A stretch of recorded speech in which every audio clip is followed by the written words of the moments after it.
My name's Margaret, and I don't know if you were down in the ambassador program, but my husband was sitting right next to me. He's in a wheelchair, full time now. We have been married for 41 years, known each other probably for 43. Met in college. Farm boy meets a city girl. I was a city girl. He was a farm boy. Did not know about the genetic defect or the gene. Didn't know anything about it, basically. John's a real hard worker. He was working in a factory at the time, Ford Motor Company. He's a mechanical engineer. And he was having problems and difficulties just with kind of walking.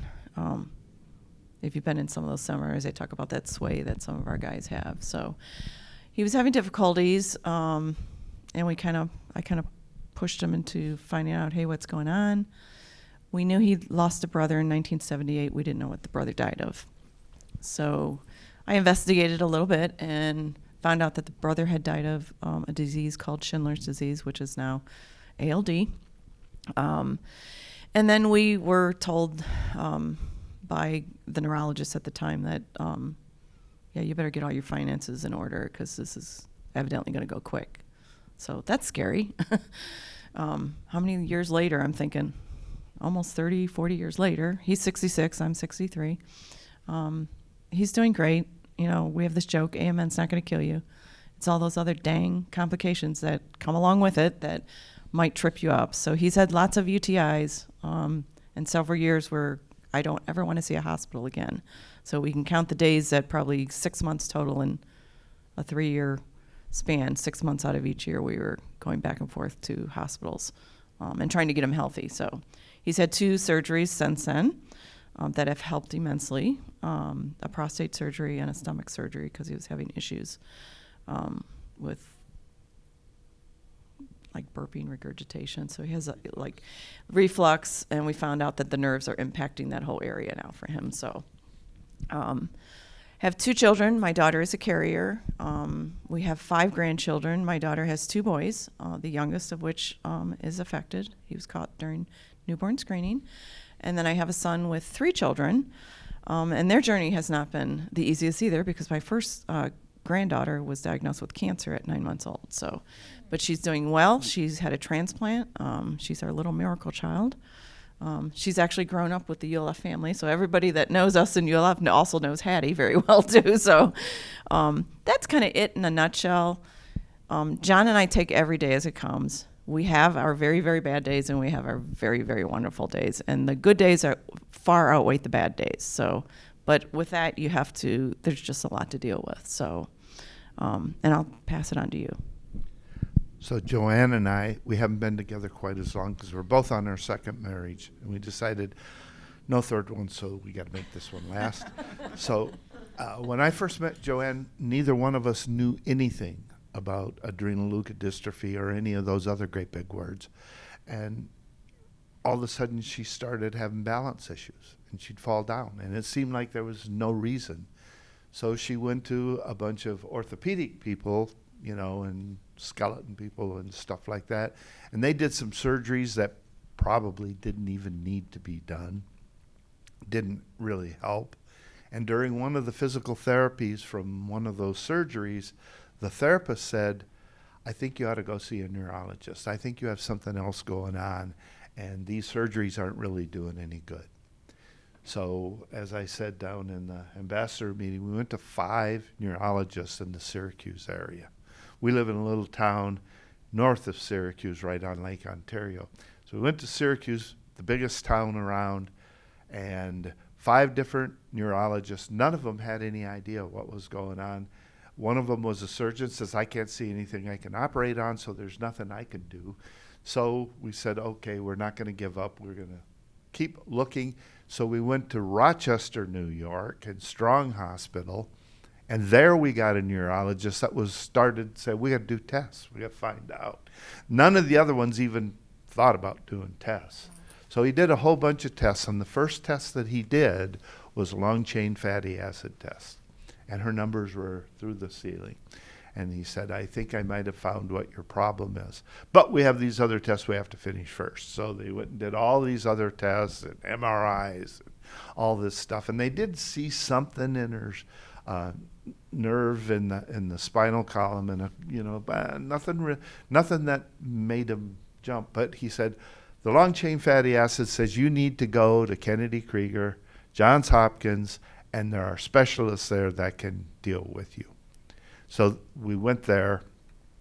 They did more tests, and they then made the diagnosis saying, yes, you do have, and they say adrenal myeloneuropathy. However, her current neurologist says, but your adrenal gland works fine, which for women, that is not uncommon, but, said, so I think you just have myeloneuropathy. And so, okay, we don't care. Give her the prescription that Kennedy Krieger told you to give her is about the bottom line of it. So we've been doing this now since our first ULF was somewhere around 2005, I think. And the one thing that we really, the first thing that stuck in my mind when we went to that first conference was the slogan of ULF: you are not alone. There's always somebody that you can, you meet people. We've known some of these folks for all of that time. They were at the first meeting, and damn, they keep coming back, But they're all together, people that you can talk to, people that understand what you're talking about. So the one thing I think part of what we're interested in here is we're the caregivers. We're the ones that take care of somebody that has this disease. I'm not giving you a bad time or leaving you out. You can say anything you want. Okay. But sometimes there are things that caregivers need, to talk about other than just the disease itself, or there's things that bother them, things that maybe they need some help with. And I'm sure even though your child doesn't have adrenoleukodystrophy, Krabbe disease, but I'm sure it presents similar type stresses, and things that you need to take care of and think about. So that's all. It's not just all us talking. So I do want to pass the microphone around and tell a little bit about yourself. It's a small group, and I just want to learn about your journey too. And then maybe we can have some questions or we can discuss some things. So, Nancy. Hi, we're Robert and Nancy Newser. We're from Northwest Ohio. We found out about ALD 32 years ago when our son Kevin was diagnosed. ADHD, then we went to our family doctor, and he sent us on to a neurologist that told us there's nothing wrong, you're looking too hard to find him, something wrong. Went back a few months later, and he insisted we go back to the same neurologist. We argued about it, but we ended up going back to him, and he wouldn't give us a definite diagnosis. He sent us on to the University of Michigan, where we met with the Dr. Allen. Luckily, he knew Dr. Mosier down at Kennedy Krieger and Johns Hopkins, so we met with him, and he told us what was going on. We were also told it was not hereditary. And when this Dr. Allen started asking about my siblings, and I told him how many I had, and he just looked at me, and I said, I was told it's not hereditary. He said it is. So come to find out, our second son also had it. I'm a carrier for it or have it. I started it. None of my siblings have it. I have 9 siblings. Nobody has it. My parents all tested negative. There's no other family with it that we're aware of. So Kev died in 1993 in childhood. Bill passed away last week from the cerebral adult. Luckily, he had 2 boys, so it started with me and stopped with them. I have mild symptoms, nothing major. So, but find the great doctors and you got it made.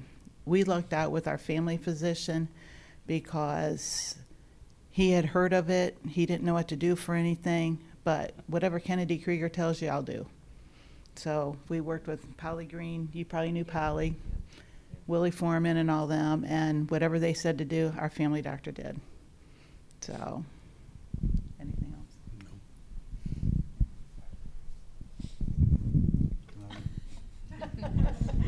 You're the talker. I am not the talker of the group. You are today. I am today. Okay. We're Judy and Kevin Cushman. I'm Kevin. Yes. If you didn't know that. This is informal. This is good. Yeah. Right. Yeah, and we weren't even sure what this was going to be about, so we just thought we would come up and check it out.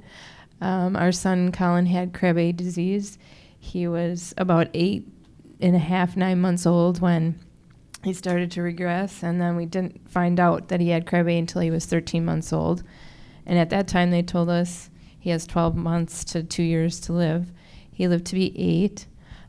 We have a daughter, Kendra, who is now 10. She is a carrier of the disease.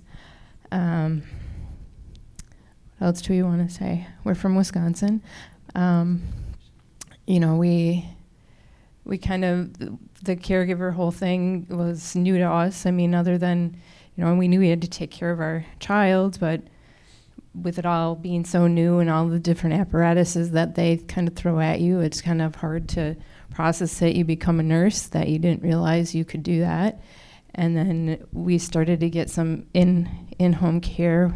I think we had 5 hours for a week for probably 3 months or so. And we're like, this is so nice when he comes, and we each get 2 hours that we're just we can do whatever we want. It was that was just a blessing. And then as things progressed and I became pregnant with Kendra, we got more nursing coverage, and we had 12-hour shifts, and we're like, oh my gosh, how did we do this before, where we didn't have somebody that took care of him for 12 hours? We were still able to both work part-time. You had a full-time job at a church that we just kind of, they were flexible enough that allowed him to be there, and whatever, we kind of tag teamed at the initial couple of years, where I would go to work and then he would go to work once I came home, that kind of thing. And it's amazing when you look back. He's been gone now for 5 years, and it's amazing to look back and say, how did we do that? You'd get a couple hours of sleep whenever you could, and then half the time you didn't sleep because you were listening for sounds for him. It was not that easy, I guess. And then I'm not going to be able to say it. Recently, I was taking care of a little boy who was undiagnosed. We don't know what his condition was. He went all over. He had just turned 9, and I would take care of him once a week, just so that the mom could get out of the house. Her and her husband, they didn't have anybody else that was helping, really. And I said, you need to have time for yourself. It was a struggle when I worked with him for about 3 years. And my daughter would come in the summer with me and help. And I think she remembers more about Gavin than she does about Colin, because she was so small. She was 4 when he passed. But it just brings up all these hard things. But I knew I needed to help them. Once you're a caregiver, you want to continue being a caregiver. And we always said initially, we don't want any help. We don't need any help. We're good. We're fine. But then you understand that you need help. And take it if somebody's going to offer it to you. I don't know. You want to say anything else? I'm fine. That is his most common phrase all the time. He's always fine. If you ask him, he's fine. Or he's living the dream, which I don't know what the dream is, but he's living it. We have familiar. He's talked about you, yeah. We have met your husband, yes. He's the cheater, right? In card games? In cards. In games. In games. Yes, just in games. Yes. Oh, shoot. Yeah. So, thanks for listening. Hello. She usually doesn't let me speak in public, so this is new to me.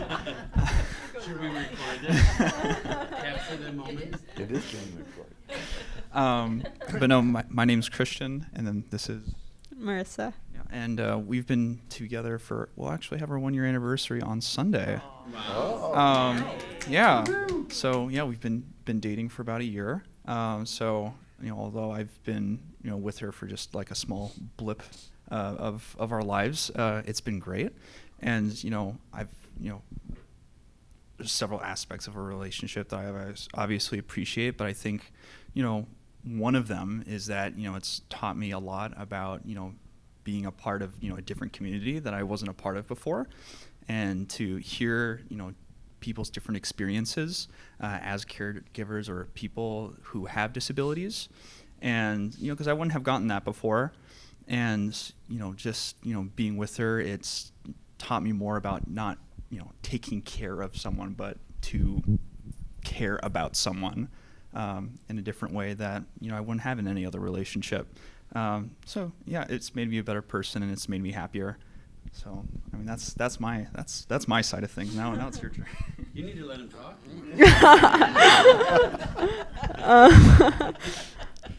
Yeah, so like I said, I'm Marissa. This is actually my first relationship I've ever been in. I'm 22.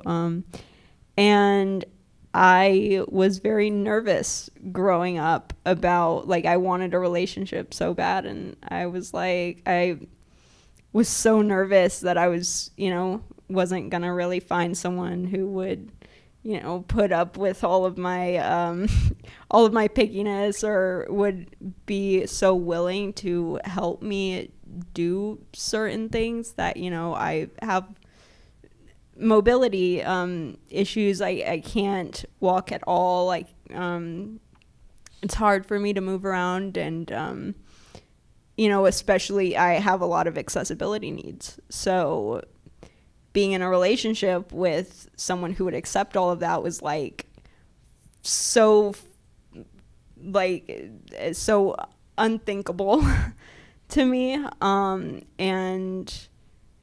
we keep having conversations. I keep bringing up things about, I just want to prepare you for when we're planning to move in together sometime, probably next year or the year after that. And I just want to prepare you. There are treatments, there are, things that I've got to recover from. There are things I'm going to need help with. And he's like, yeah, I'm good with that.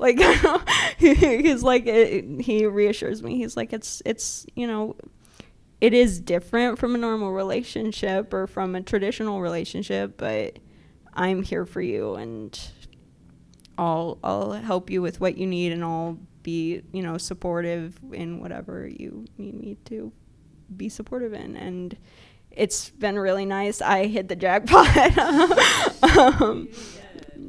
But yeah, it was very not something I expected. It's something that it was just very nerve-wracking for me to think, what's a relationship gonna be like for me, especially with someone who might not have the same mobility issues I have and stuff. How did you meet? We met on a dating app. That's all right. A lot of people. Oh. It's always feels like it's surprising at first, seeing people that relationships worked out on a dating app, and now I see it so often now. I'm like, oh, so this is just normal now. It's not. It's not.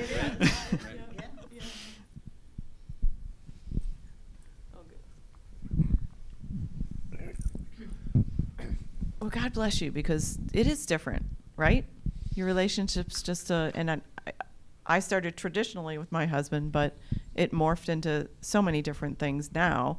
And it was really hard for him sometimes to say, I need help.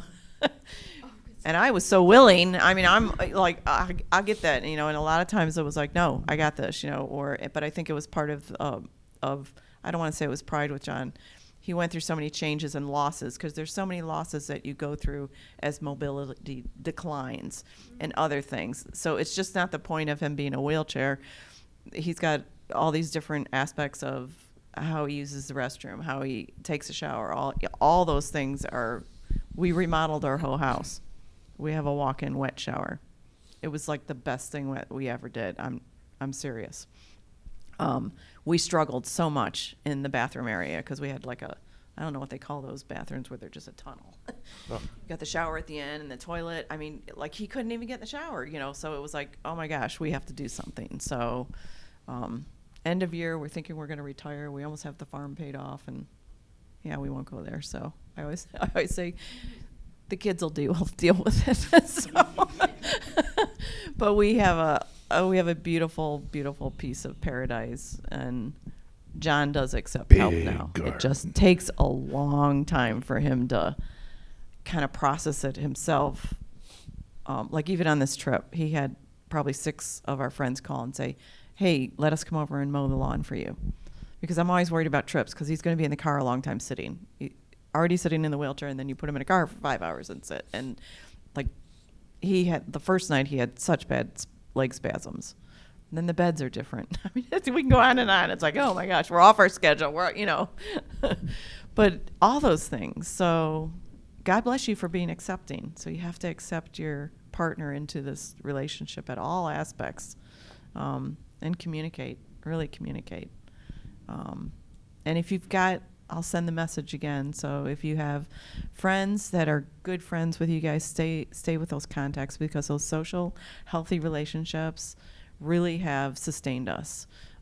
So many of our friends are the ULF group. Like you said, you walk into a different group of inclusion, but we also have very, very strong circle of friends through our church. And it's been amazing what they did when John was doing his hospital bout. I mean, those are the times that we'll come over, we'll get you meals, and I'd be, oh no, I got it, I'm fine. But then they'd show up anyway. Like, we're not listening to you, Margaret. we're going to show up anyway. And it was such a relief to, and my house was a mess, but I still, they still came in and they're like, we're not here to critique your house. We just want to make sure you two guys are making it here. So, I mean, those are the things and that other aspect of caregiving is you have to have something that is your outlet too. So I live on a farm. I have a huge garden. I've got my animals, but my resiliency is my gardening and my faith foundation. So if I did not have that, I think I would be wafting sometimes, because I don't know what your beliefs are, but that foundation for me has sustained John and I through all of this. Because we always go back to, we've never been mad at God. We know that our journeys are just a bit short, and our final journey is eternity. And we're going to see all those loved ones when we go to heaven. So our journey may be rough, but we're going to make it. So I guess Joanne and I are fortunate in her progression and, finding it. Like I said, it started off with her balance issues, and then she progressed to a cane for a while for some more balance help. Moved into forearm crutches, and then from forearm crutches, we saw the wheelchair was just around the corner, and we were living in like a 150-year-old house with narrow hallways and steps everywhere, and that type of thing. And wheelchairs, and that wasn't going to get it. We'd already put in a chairlift for her because she was coming down the steps, and where my computer was on the back side of the staircase. So I'm in there working on the computer, and all of a sudden I heard this crash boom, which is one of the things that you learn to listen for, and then it's now what? And she had missed a step with her crutch. Down about 6 steps she went. And the problem with the disease is she didn't know if she hurt herself, because she can't really feel anything. That did she break something or not break something? Luckily, it turns out, she banged herself up, but it was all, bruises and that type of thing. And they told me I had to quit beating her. Oh, jeez. But it was something, though, that made us think and thinking, okay, now we're moving on to a wheelchair sometime. And it was an old house with the old bathrooms and all that kind of stuff. So we said, you know what? We've got this piece of land that she had for long before she met me. What are we going to do with it? If we don't do something, we're just going to give it to the kids, you know. Yeah, exactly. Yeah. So let's do something. And we built a house, and we laid it out, and with wide hallways, you know, nice wide hallways, a lot of pocket doors, sliding doors, open format so that you've got the living room, dining room, and kitchen are all sort of like all in one, and ramps at every doorway, you know, that type of thing. So, and two accessible bathrooms and one with a tub, because you can't sell a house later on if it doesn't have a tub. If kids are coming, you gotta have a place to wash the babies. So, we put all that in, and it's been a godsend for us. Made it so much easier for us to do that. So then the downside of it is, and Margaret referred to this a little bit, we used to have friends, and you'd go over to friends' houses and you would play games, and you would, cards and different things. They didn't go to a ramp at every door. They didn't go to wide formats. She can't get into 99% of our friends' houses. So the only place to meet people was either at our house or a restaurant that is conforming with the ADA standards, which not all of them do. But, so, that's just how it is. It's part of what you have to deal with. And I'm sure with your wheelchair, you see that, Unfortunately, I go to the VA in our area, drive the DAV bus or van, and take people in for appointments, and I see some of the equipment they demonstrate every once in a while. Unfortunately, the wheelchairs are demonstrating, I think, God only knows how much they cost. Yeah. They're really expensive. I can tell you, last September, we got one for Bill. 29, basically 30 grand. Yeah. But some of these go up steps, and they, His doesn't do any of that. It doesn't elevate yeah, because Medicare wouldn't cover it. yeah. So So, it's yeah. it's amazing some of the stuff they can do. But as somebody, one of the sessions talked about, there are no sales for handicap accessible equipment. You see all the Memorial Day sale, come and get $30,000 off the price of a car, or something. Oh, I'm sorry, that van, that's market value, and jacked up a little bit, so but that's how it is. But that's part of the purpose of this little group, is to be able to talk about things that are bothering you. Sometimes just saying it helps. Yeah. And sometimes somebody can maybe have a suggestion or something like that. So anybody have any And I comments? agree with you. I think we're all helpers. So, and we feel like there's a connection that you have with that young man that you're taking care of, and that's why you gravitated towards him to help that mom go through that same process. I think that's why I wanted to be an ambassador. I was on the board for the ULF, and the ambassador program we had talked about in 17 and 18, and then of course COVID kind of threw the wrench in for everything, and we put it by the wayside. And then when, like, I've been talking to Keely since 21 about it again, and I said, we've got to get this going. We've got to get this going. There's so many families that reach out to us, and I give them the resources only because I'm kind of in the field.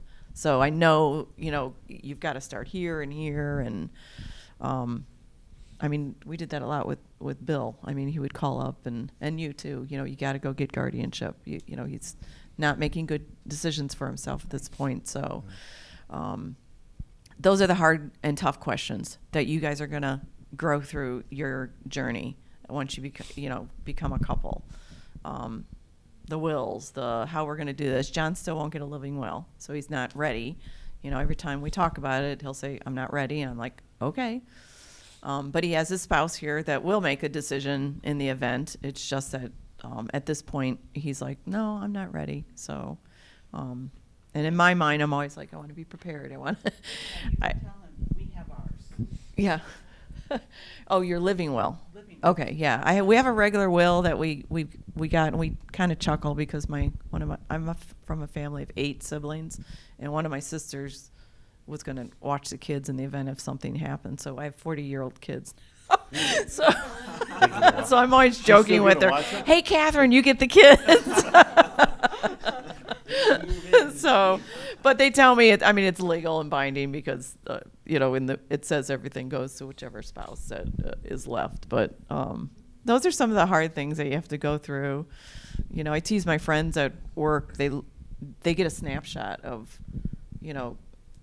what John and I, probably what I go through more than John, and they laugh because I repair washing machines and dryers. And I do like John used to do all that, but I guess he can't get on the floor, and I can't get him back up. So Getting on the floor is easy. So getting on the floor, and he'll tell you that getting on the floor is real easy. It's the up part, yeah, and he's been resistant a few times when he's gone down. So there's lots of comical moments that, the normal person would not even be close to understand why we're laughing at this moment. Like when he falls in the shower and he's butt naked and I'm threatening to call the squad because I can't get him up because you're all slippery now. I'm like, what are you going to do? And, finally he'll say, well, just, we got the water off and we've got him dried off, and he can usually at least crawl over to his chair, and then by that time I wrap a towel around his midsection and try to hoist. But there's been a few times in the bedroom he's fallen and he said, I don't have the strength, just give me a pillow and blanket. I'm like, okay. I can't get up. Yeah, and he won't use like any of those. Yeah. So- The first time I got a walker, it literally landed in our pond. He went out the back deck and threw it. I'm not using it. That's how stubborn he was. You probably experienced a lot with Bill, but it's, all that is acceptance, and I tell people that's a loss. He lost his job. He lost his, here's a guy, very traditional. He's going to take care of his family. I was a stay-at-home mom. I loved doing that. Ended up going back into the work field at 40. That was scary. And working in a prison. So I worked in a prison for 15 years. I have a criminal justice degree and an education degree, special education. So while I was there, I got another degree because they pay for it. So social work aspect, but stayed there for like 15 years. And then the prison had closed. It was juveniles. It closed, and I got sent to Cleveland, which for my house, it was a 1.5 hour commute. So 3 hours of the day I was on the road. And then I was expected to work, I was an administrator, so anywhere from 10 to 13 hours a day, you're in there. It's a prison, so it's a whole different world. So I decided, okay, money isn't everything. We're going to give up this job. Found one closer to home, still in law enforcement. I work for a county board of DD. So I work with individuals with ID, intellectual disabilities, and functional disabilities. And I'm an investigator. So if someone does something that's not right with any of my individuals, they're going to see me and the police probably arrive and then go through different layers. So if you were in with the ambassadors, so when I started that job, Special Olympics coordination was also open. So I do that too. And that's because I'm like really big on recreational stuff. So that's part of the social aspect. John and I have always kept really active.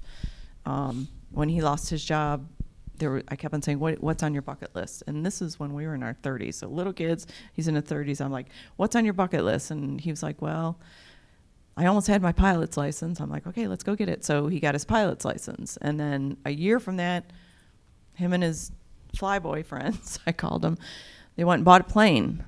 So they flew down to Florida, went and got this plane. I'm thinking, oh my God, he's gonna be killed. It's gonna crash somewhere. It needed a lot of work.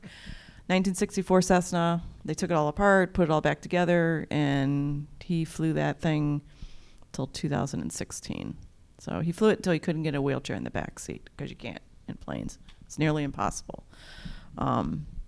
So he got some of his he worked on those bucket list items that he enjoyed and loved so much. And we gave it up when we first got married because money. you know, you're a poor couple, so we didn't, but he went back to it, and I mean, we keep busy. He keeps busy with tractors and farming and lots of predicaments he gets into. When we have our caregiver group online, join us, because you can hear all the fun activities that he does and shouldn't be doing, but does anyway.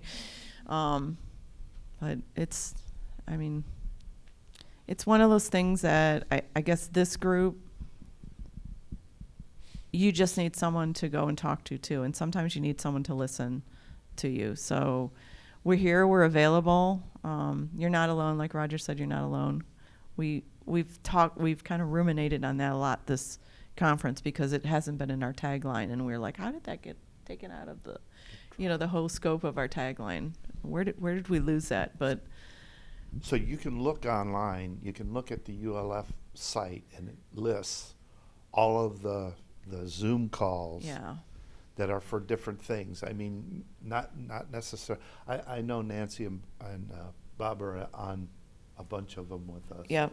But, there are other ones that may be more specific to you that you Mhm. may want to follow closer Yeah. or whatever. We have a couple of ones in 2025, I think, that deal with like the marital relationship. Yeah. So that might be of interest Yeah. to you. Excuse me. And it's very similar to this. Yeah, it's a very Zoom call. informal. It's Yeah. very informal. Yeah. There usually isn't much of a presentation, except maybe some idiot tries to tell jokes, whoever he is. But, but then, it's people talking and sharing ideas and sharing support. Yeah. So one of the things that I share is, one of the things I got for Joanne, I used to be able to lift her up. I can't do that anymore. I've gotten old, and I'm not going to say it. She's gotten skinny, so, but I have difficulty if she's on the floor trying to lift her up. Every time you call 911, at least where I live, they charge you for the ambulance to come and pick her up. Even though this big husky fireman or paramedic comes over and says, "Throw your arms around me, darling," and picks her up and puts her in her chair, which I can't do. Yeah.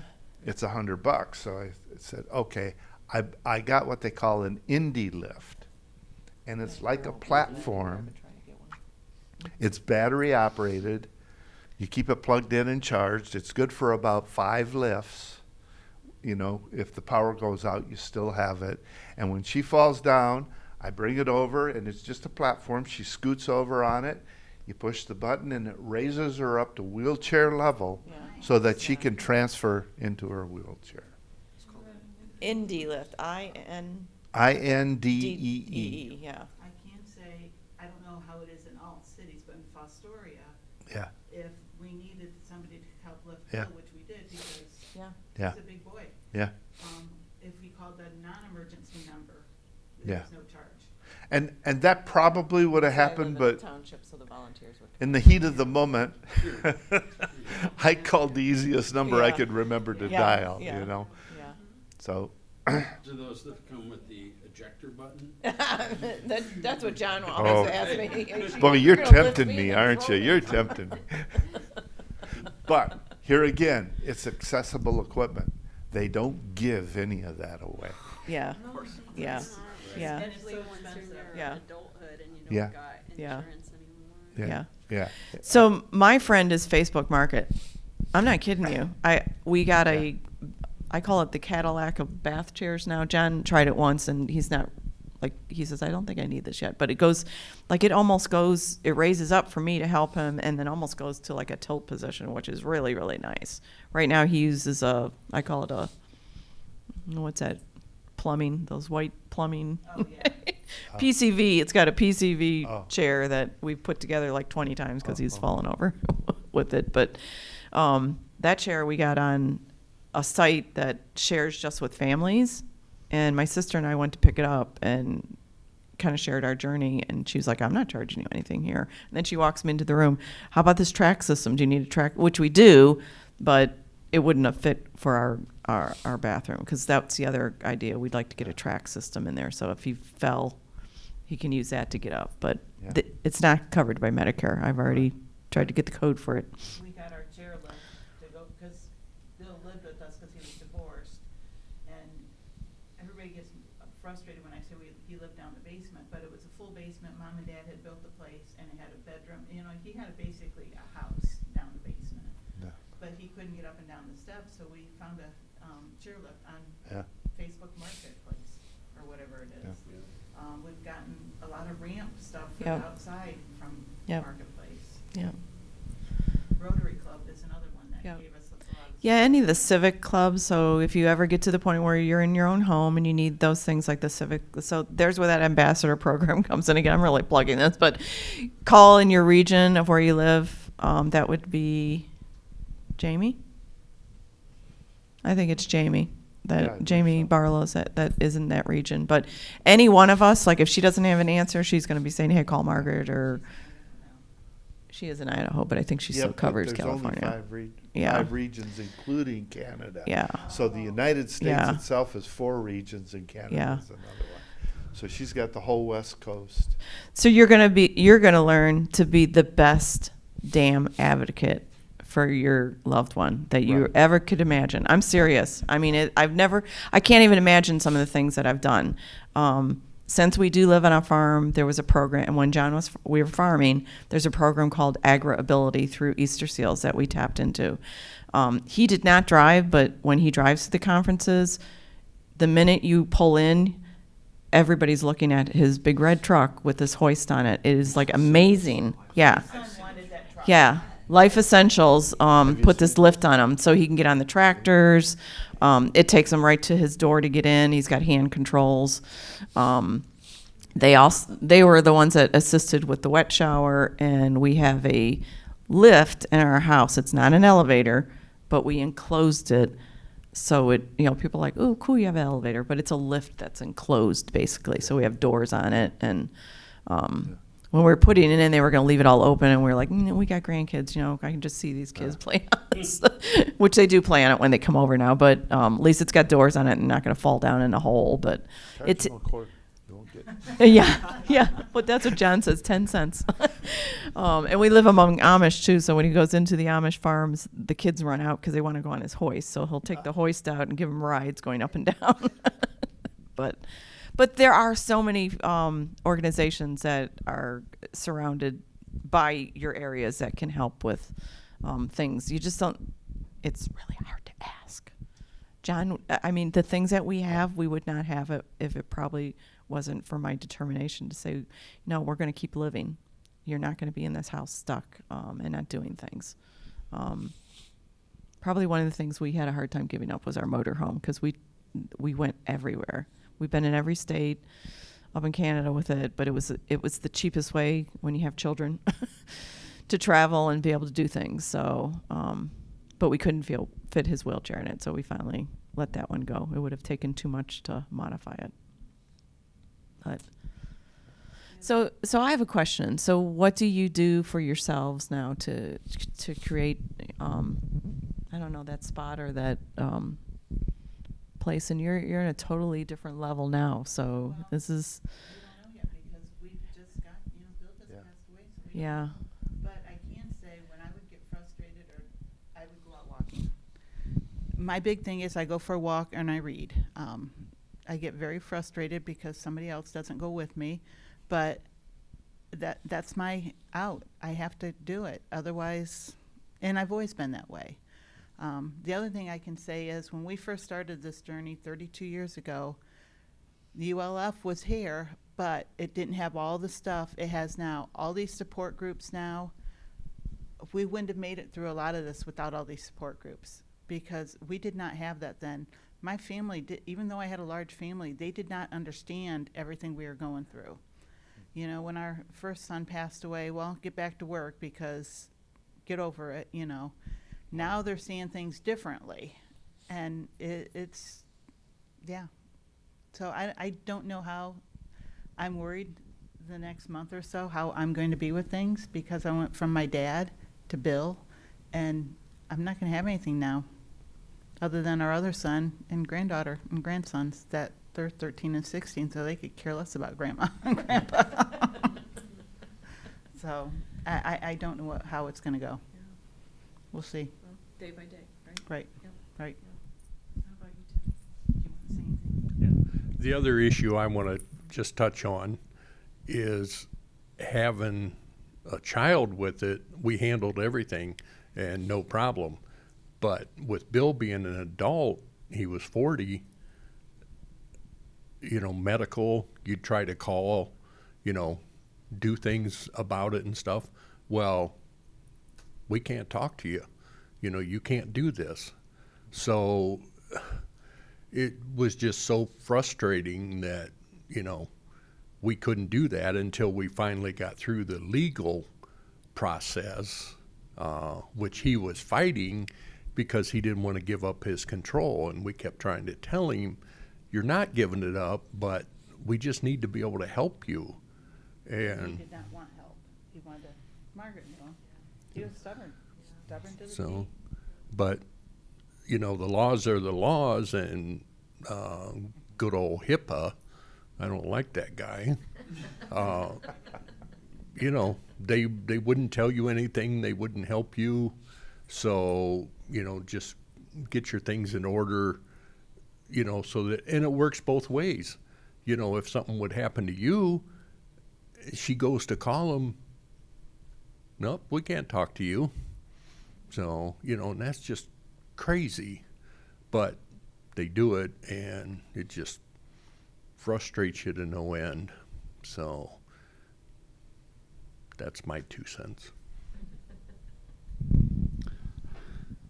I'd have to say she also has hand controls to get me to do what she wants. It's usually or that's all I had to say. She told me not to talk. I'm just eye candy. So you were a caregiver. What did you do? How did you help yourself?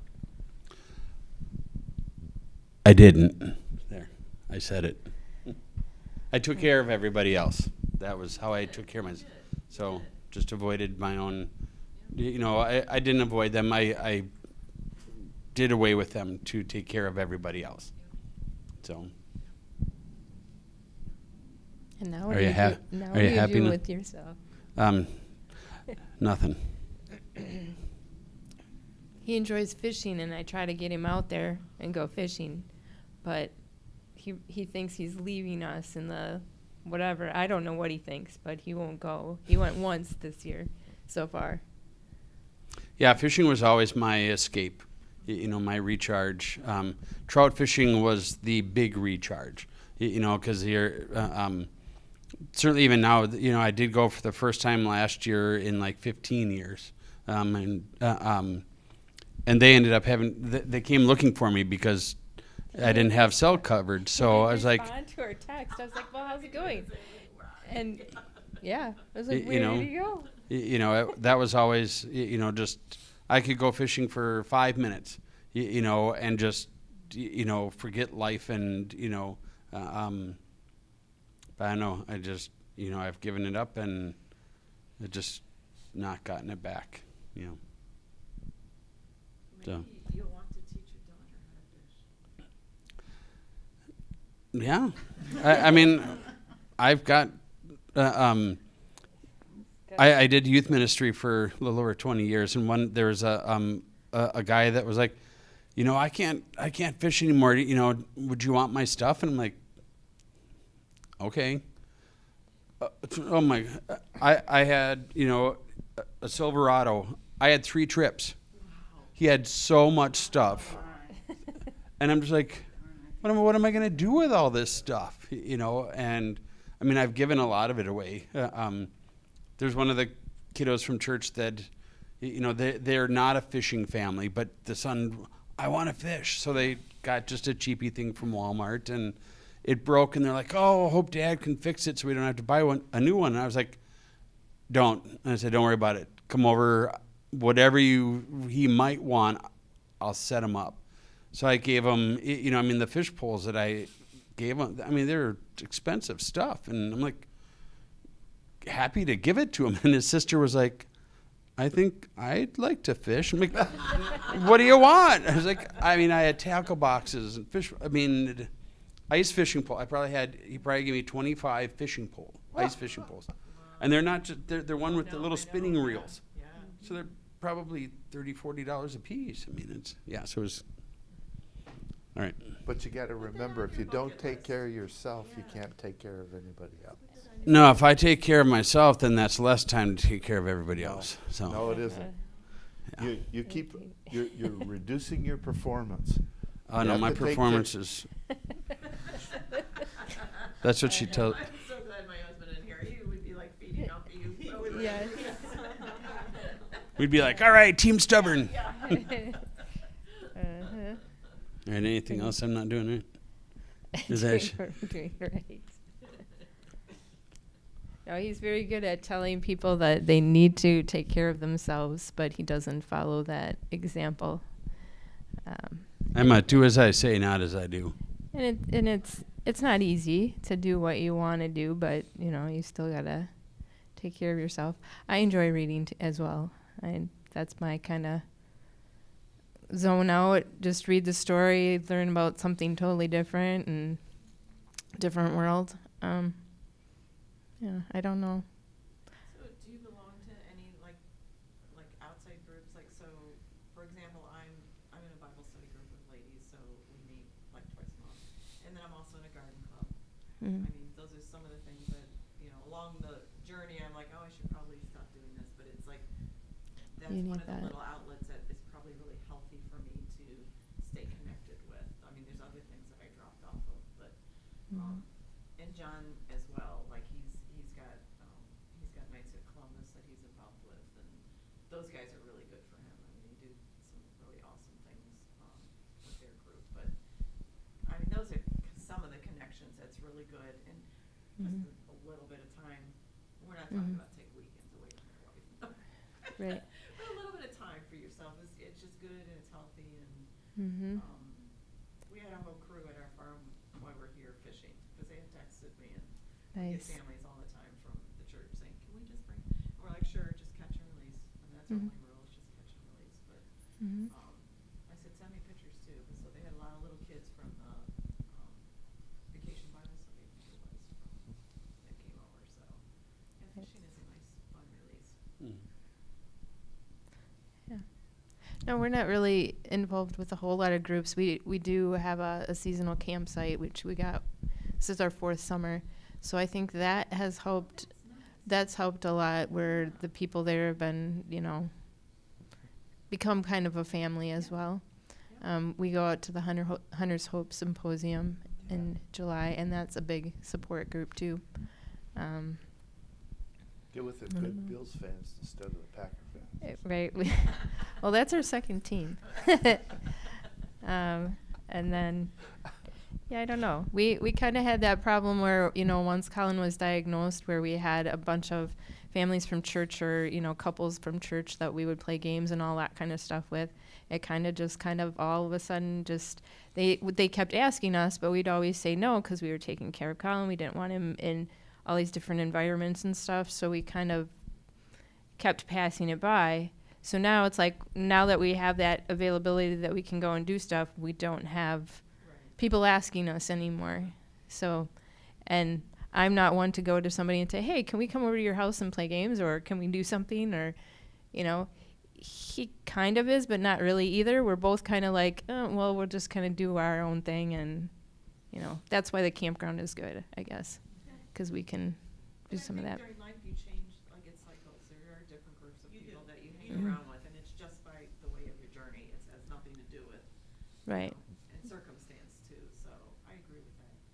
Right. I mean, we don't hang around with the same party animals that we did when we were younger. And then you think about that stuff. I laughed so hard when you said that about when you were introducing or you weren't in there because you said we went to the party at Chicago. I mean the conference at Chicago. Oh yeah. Party in the middle of the cornfield. I don't know if you've Conference. heard any history of the conference, but it was quite the. And it was a release. I'm not Sure. saying that they just came to Right, do right. that, but it was Absolutely. such a release for these young parents dealing with so much in their lives to come. That there was a few years that were pretty wild. They took over an entire Best Western hotel Yeah. in DeKalb, Illinois. Okay, so, and every night they would have ice cream Yeah. and beer. They'd always have a keg of beer, And the doctors would sit at the different tables, and they had scrub hats on, so you know who the doctors were. And you could sit there, and you could talk to these doctors. Like, you couldn't find a neurologist that knew anything about leukodystrophy, but here they were sitting at tables from all over the world. So the first night that we were at one of these, we're sitting there, and there was 2 doctors. Turns out they were from UCLA. They were research doctors, and they're a couple. And the husband asked what I did, and I told him I worked at a nuclear power plant. Oh, wow! And he started asking me all these questions, like it was about.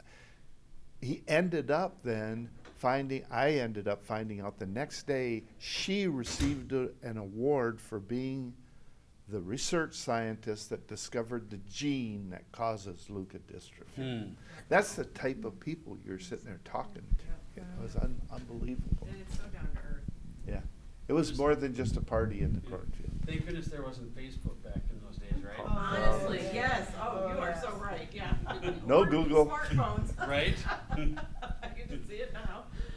Yeah. I don't even think we had flip phones for the first couple trips that we went there, Right 'cause down. we were stubborn. We didn't buy any phones for a while.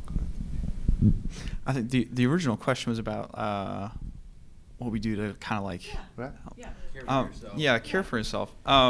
It's one of those things where I haven't had to be there yet in like the hospital, or I'm just happy I haven't had to call your mom and be like, oh, something happened with your daughter. I've barely fallen into the shower door when I've been in the restroom, and I'm like, go this way.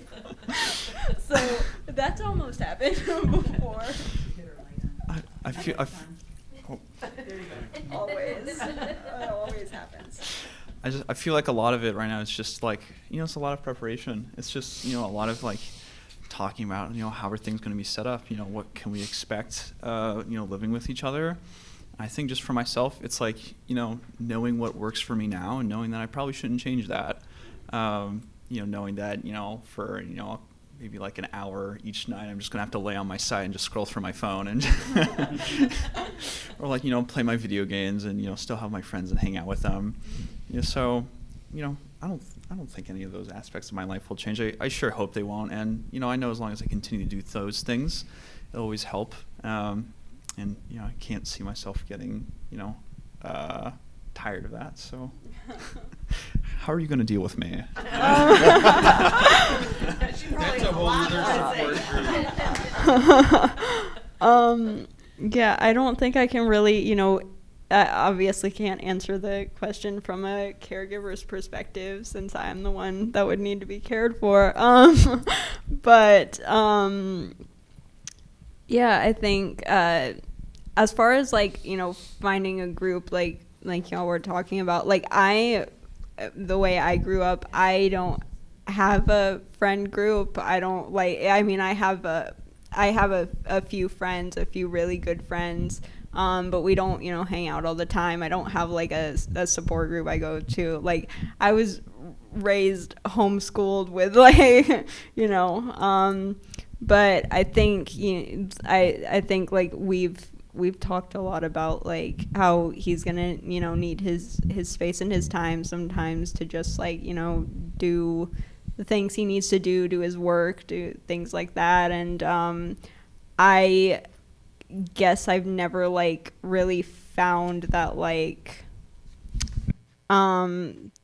things that I've never really thought about things that I like to do on my own. I'm always around my family pretty much. We're in a very small house, so I'm always around my family. So finding out what I like to do on my own and how I like to kind of spend time by myself, that's gonna be new. I'm starting a game of D&D soon, so that's gonna be fun, and hopefully that'll allow for a friend group. And yeah, I think I'm gonna just have to learn a little more about how to be by myself sometimes, and how to fend for myself, because right now I'm living with my three sisters and my mom and my dad, so they're always there if something happens, if I fall, if I, have trouble doing something. And I also have a very hard time asking for help. He knows that. It took months of our relationship of me like doing stuff, and he's like, just ask, you can ask me for help. Like, I want to be here. And I'm like, no. But yeah, being in a house by myself while he's at work, or being at work myself and trying to figure out how to fend for myself in certain, if I fall at home, what am I going to do? If I need, like, there's going to be a lot of assistance I'm going to need at work. There's going to be just a lot of stuff to figure out. And so I don't think I really have, a full answer to that question yet, because I've never had to really think about it. Yeah. I want to say too, you're the young couple here. Yes. My husband and I were in love. We spent every moment together. So I mean, again, your journey will change as you grow together as a couple. So you'll hit those different levels of growth. Oh yeah, I know. I think one of the nicer things is that, like, since now, like, workplaces are changing now, where it's like it's it's hybrid, so it's like I couldn't imagine what it would have been like if I had to go to the office like 5 days a week, and now I'm barely getting in like 1 day a week, right? So it makes like imagining like living with each other like so much easier, because it's like it's like, yeah, there'll be times where it's like maybe it's like some errand or something like that, and it's it's and thinking about getting hello, Mom. That's my mom. I do want to say just one thing. So get on the website if you're interested in any of those webinars or the groups that we have. Join us. I'd love to see your faces again. Oh yeah, I would love that. It does help. Yeah, and even if we're just chatting about nothing, because sometimes it's called the caregiver support group, but a lot of times we just get on to say, hey, what have you been doing for the past couple months? It's really not intense stuff. No, thank you. It's been great hearing all of your guys' talk about your experiences, because helps us. Helps us for the future. Yeah.